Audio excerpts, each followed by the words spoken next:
Hi, welcome to EPG Pathshala Spanish.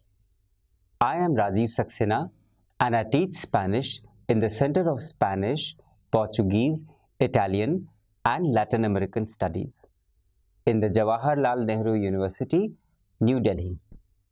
We are in the paper entitled Intermediate Grammar.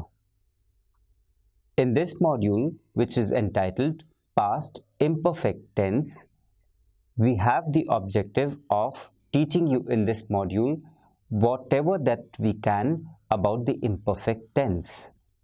The imperfect is a tense used to communicate certain circumstances about actions occurring in the past. So, imperfect tense is used to communicate certain circumstances about actions occurring in the past. One of these circumstances is unspecified duration or length of the action. I repeat, unspecified duration or length of the action, use imperfect. Another is how frequently the action took place. So, when you have an unspecified duration or length of action, or whenever you have the frequency of an action taking place, a habitual thing, then you use the imperfect tense in Spanish. But before getting into the rules, let us first review the formation of the imperfect and then consider its use. The imperfect is one of the easiest tenses in Spanish because it is formed by dropping the endings of the infinitive AR, IR and IR and adding the following endings. For example, nadar, to swim, becomes nadaba, nadabamos, nadabas, nadabais, nadaban, and nadaban. I repeat, nadar, to swim, in the imperfect becomes nadaba, nadabamos, with an accent on a, nadabas, nadabais, nadaba, and nadaban. Or in the singular and the plural like we do it previously, it is nadaba, nadabas, nadaba, plural nadabamos, nadabais, nadaban. I repeat, singular nadaba, nadabas, nadaba, plural nadabamos, nadabais and nadaban. What happens with an ER ending verb like comer, to eat?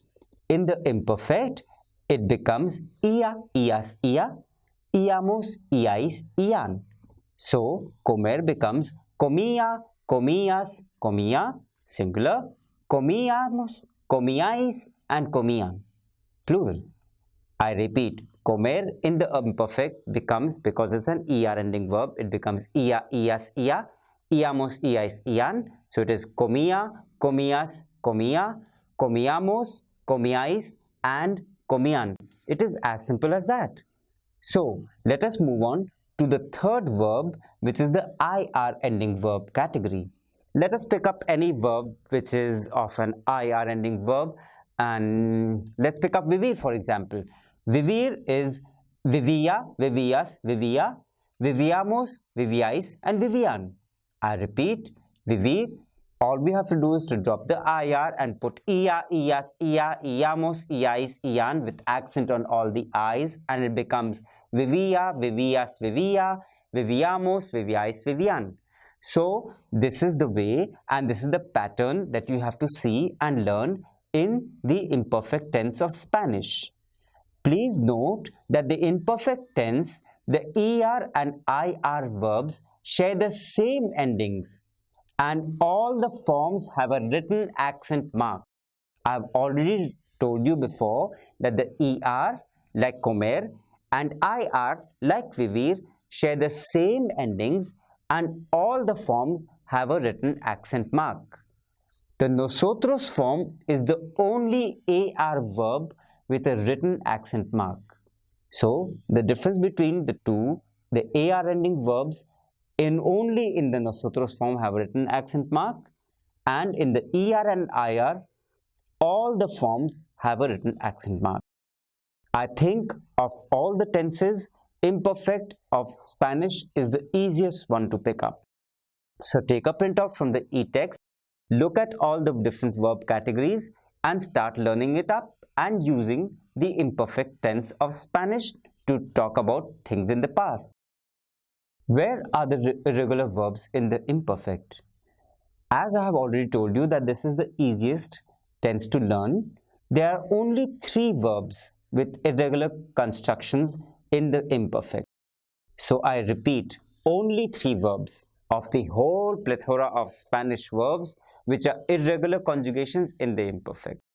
So, ir, ser and ver. Learn up ir, ser and ver and the entire imperfect is in your hand, because otherwise there is a set pattern and all the verbs follow the same set pattern of conjugations. Ir, to go, is iba, ibas, iba. Ibamos with an accent on I, ibais and iban. I repeat, singular, iba, ibas, iba. Plural, ibamos, ibais and iban. It is very, very simple. Ir, to go, is iba, ibas, iba. Ibamos, ibais and iban.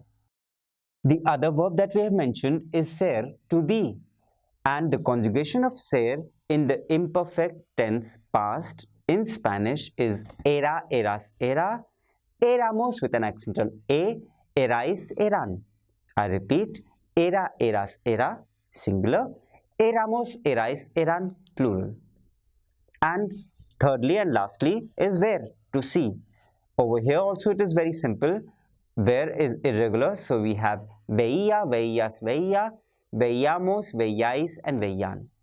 Even in the irregularity, there is a certain pattern that they follow.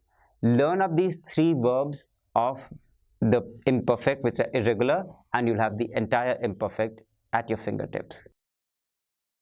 So now let us move on to the next stage, because we have already seen how the conjugations are done. Now let us see what are the usages of the imperfect in Spanish. We use the imperfect as one of the tenses to narrate past actions. I repeat, imperfect is used to narrate past actions. Unlike the preterite, the imperfect does not refer to the specific time an action took place or when the beginning or the end of an action occurred. I repeat, the imperfect does not refer to the specific time an action took place or when the beginning or the end of an action occurred.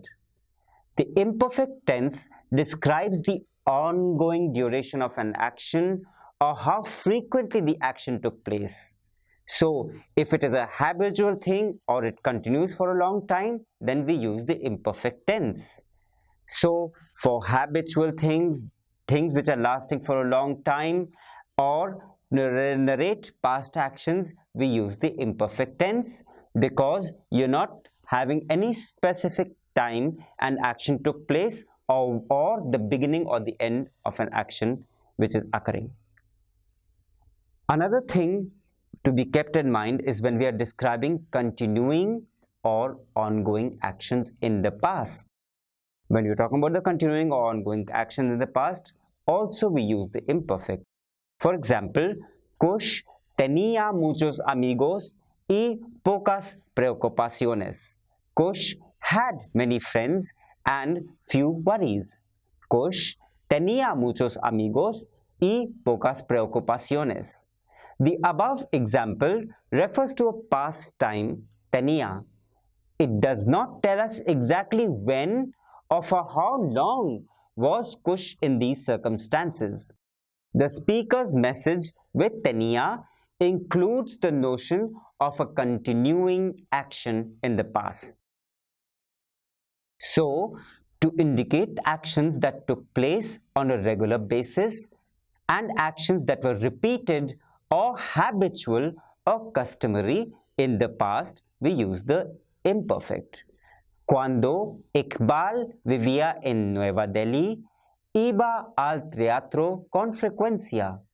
When Iqbal lived in New Delhi, he used to go to the theatre frequently. Cuando Iqbal vivía en Nueva Delhi, iba al teatro con frecuencia. So, in this example, we can see that the imperfect form vivia refers to a past ongoing time when Iqbal lived in New Delhi. It does not tell us when specifically the action of vivir took place nor for how long. So, we can see it does not tell us when Iqbal was living, and nor does it indicate for how long did this habit continue. The second part of the sentence, iba, refers to a past action whose exact time or number of times is not specified, since it is not important to the message. Rather, the emphasis on the repeated nature of Iqbal's activity reinforced by the expression con frecuencia. So, to stress the emphasis of the repetitive nature of Iqbal's activity, and which is reinforced by the expression con frecuencia, we are using the imperfect iba al teatro con frecuencia. What are the uses of imperfect? Imperfect tense is also used in various other circumstances. We use the imperfect to describe people or states of indefinite in duration in the past. Era un académico muy famoso. He was a very famous academician. In this example, era underscores the ongoing nature of the characteristic. Again, the description does not convey a specific time or times. I repeat, era un académico muy famoso. He was a very famous academician. So, era underscores the ongoing nature of the characters. It does not convey a specific time or specific time. You should not forget that ser is used to describe qualities or states of indefinite duration in the past. Shrenya era extremadamente cuidadosa. Shrenya was extremely careful. So, extremadamente cuidadosa is a habit. To also express the English equivalent of the construction would plus verb, referring to actions that took place repeatedly or customarily in the past. Yo pasaba muchas horas allí. I used to or I would spend many hours there. Yo pasaba muchas horas allí. Please note that the use of would does not imply the conditional mood in English. There is no condition to be met. So, let us compare the following examples and observe the context. Compraría, conditional, la casa, pero. So, he would buy the car, but he does not have the money. Compraría el coche, pero no tiene dinero. He would buy the car, but he does not have the money. Compraba un vestido nuevo todos los meses. She would buy or used to buy a new dress every month. Compraba, imperfect, un vestido nuevo todos los meses. So, in the first example, would buy is a clear use of the conditional in English and corresponds to the conditional in Spanish. If a condition were met, having money, then he would buy the car. In the second example, she would buy is the same as she used to buy, a customary action, and the Spanish equivalent is comprobaba. It's very clear because you're talking about the customary action in the past. The Spanish equivalent is compraba. The sentence includes an expression of time also, todos los meses, indicating a repeated action and showing its habitual nature.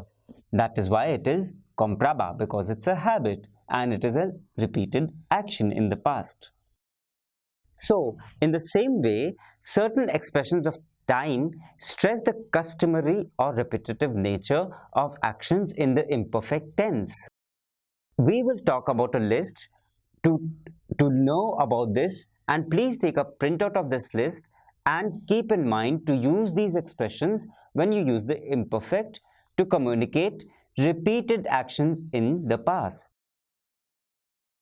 A menudo, often, muchas veces, many times, a veces, at times, por lo general, generally, algunas veces, sometimes, rara vez, rarely, siempre, always, todas las mañanas, every morning, todos los años, every year, todos los días, every day. Casi nunca, hardly ever, casi siempre, almost always, de vez en cuando, from time to time, generalmente, generally, mientras, while. So, we take a printout of these usage and these time factors, these marcadores de tiempo, and start using them along with our imperfect tense in Spanish and better our Spanish communication. Let us talk about now more usages of the imperfect. The imperfect is also used to express age in the past. Ella tenía 30 años. She was 30 years old. Ella tenía 30 años. She was 30 years old. To describe the background or circumstances of an act. Era un día hermoso, fresco. It was a beautiful, cool day.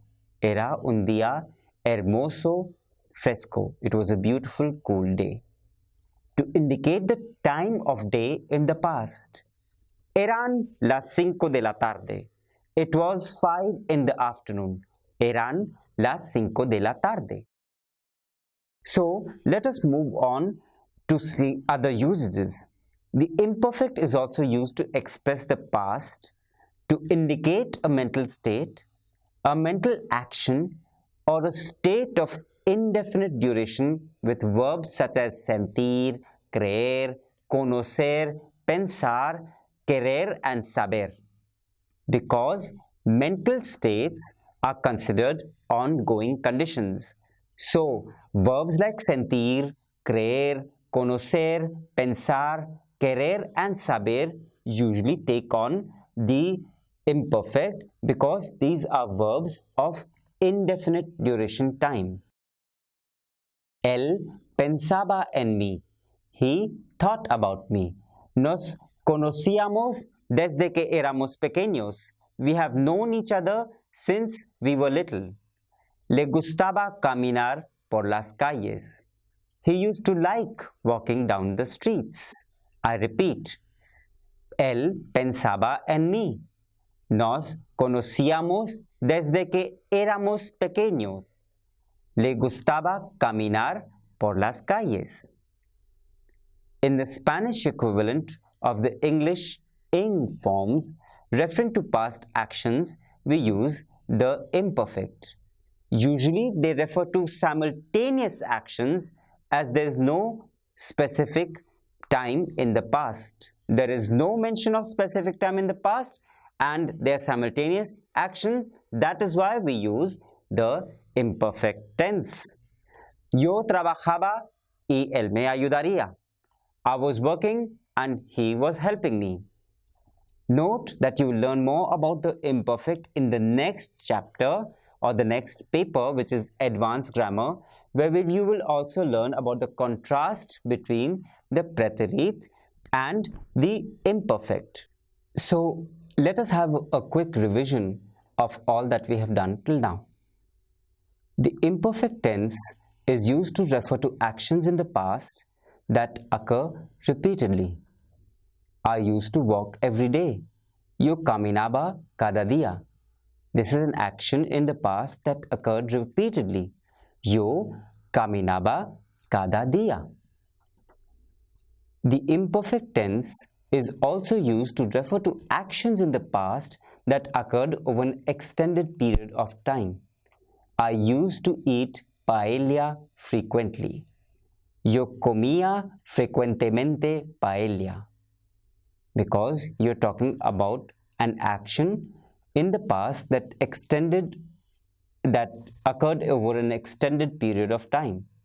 So, because you're talking about an action which occurred over an extended period of time, yo comía frecuentemente paella, you use the imperfect tense. The imperfect tense is also used to set the stage for an event that occurred in the past. We were coming home when we saw Juan. Veníamos para casa cuando vimos a Juan. We were coming home when we saw Juan. So, veníamos para casa cuando vimos a Juan. Actions which are not physical, that is feelings and mental actions, usually use the imperfect tense. Juan was feeling sick. Juan estaba enfermo. The imperfect is usually associated with phrases that describe the frequency of past actions. I repeat, the imperfect is associated with phrases that describe the frequency of past actions. So, we've got the marcadores de tiempo like a menudo, often, a veces, sometimes, cada día, every day, cada año, every year, con frecuencia, frequently, de vez en cuando, from time to time, de vez en cuando, en aquella época, at that time, frecuentemente, frequently, generalmente, usually, muchas veces also, many times, nunca, never, por un rato, for a while, siempre, always, tantas veces, so many times, todas las semanas, every week. Now let us look at the regular forms of imperfect, which are formed by adding the endings to the stem of the verb. So for the AR verbs, we have the endings aba, abas, aba, abamos with an accent on A, the first A, abais and aban. The only accent is on the abamos, the first A. Hablaba, hablabas, hablaba, hablabamos, hablabais and hablaban. So the conjugation is hablaba, hablabas, hablaba, singular, hablabamos, hablabais and hablaban, plural. What happens in the ER ending verbs? For example, vivir. In the ER ending verbs also, we remove the IR and put ia, ias, ia, iamos, iais, ian with an accent on all the I's, the first I's. So, the conjugation of vivir would become vivia, vivias, vivia, singular, viviamos, viviais and vivian. The only three irregular verbs in this tense, only three verbs which are irregular in the imperfect in Spanish are ser, ver and ir. Ser is era, eras, era, éramos with an accent, erais, eran. Ver is veía, veías, veía, veíamos, veías, veían with an accent on all the I's. And ir is iba, ibas, iba, íbamos, ibais and iban with an accent on the first I. Clear? Era, eras, era, éramos, eras, eran, veía, veías, veía, veíamos, veías, veían, iba, ibas, iba, íbamos, ibais, iban. Take a printout of this and start mugging it up and it will become very simple and the entire imperfect tense is now in your hands. So, we have tried to cover everything about the imperfect tense in this module. To conclude, I would like to say that you would understand many things about them in the advanced grammar where we will be talking about the minute details. However, for now, take out a printout of the only three verbs which are irregular, learn them up, go to the section marked Spanish and which is dealing with the assessment, the self-assessment section, and do the exercise, practice and get this perfect. Muchas gracias.